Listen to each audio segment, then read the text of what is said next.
I'm such a lazy dresser. Starbucks, when are you gonna sponsor us? I drink your stuff all the time, especially when I have a gift card. We're gonna talk about stuff. Hi everybody, and welcome to the Ask Ashley. It's this show with me, Ashley Owens, on This Is It TV, where we talk about your tactical tips, practical takeaways in networking, things that bother me, resources, tools, and tricks, and things that I make up as I go. So today's topic is client problems. Client problems are my favorite because there are some clients that are fantastic, wonderful, amazing, and I would go to bat for. There are other clients that I would just light their house on fire. With client problems comes typically, sometimes, hopefully, client solutions. I'm trying to think of the last client problem I had. Probably shouldn't give out their names. Probably not. I once had a client. I can't tell that story. I've had potential clients that think that I am a personal assistant and secretary, and I'm not, and sometimes they get that confused. I've had potential clients that will follow me to the end of the agreement and then say, well, what value are you actually giving me? Our question from the audience came from Mark Sandler. Thank you, Mark. Thank you very much. When should you fire a problem client, and what is the best way to do that? Put it this way. If you're networking, you're finding clients all the time, or at least you're potentially finding clients all the time. And I'm pretty sure you're getting testimonials from those clients. So if you feel like you have to fire a client, just look at all the awesome clients you've had previously, ask to get some testimonials, and build up your ego just a little bit more. You're steaming my shirt. Yeah, it hates me. It's like, no, I will not de-wrinkle. Bottom's like, you.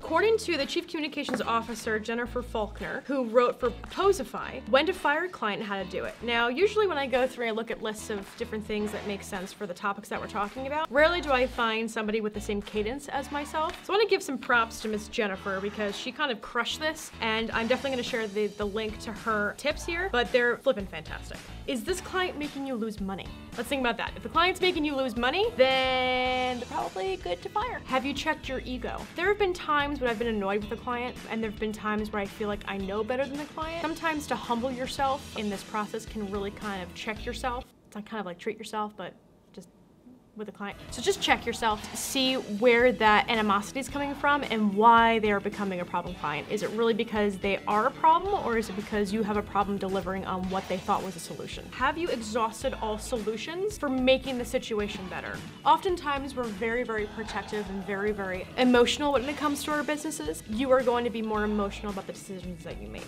Is it really a problem, or have you exhausted all of the opportunities to make it better? Have you reached out? Have you set expectations from the very beginning? Have you offered to help them and get different resources? If you haven't, try that first before you just say, you know what, screw it, let's get rid of these people.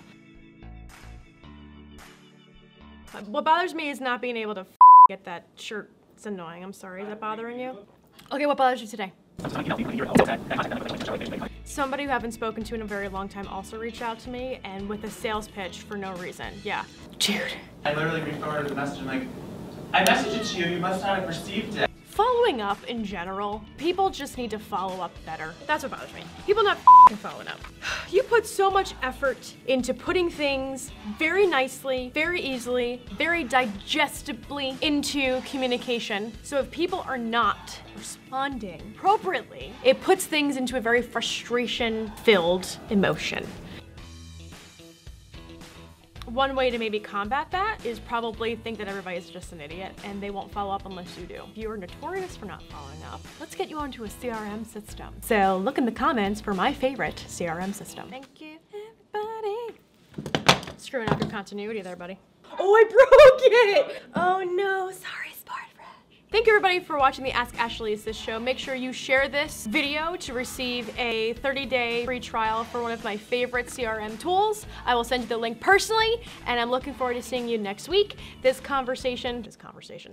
episode is sponsored by Sport Fresh, and Sport Fresh makes your things less smelly. Odors caused by bacteria. Two-step system. Do you want to just do the commercial for me?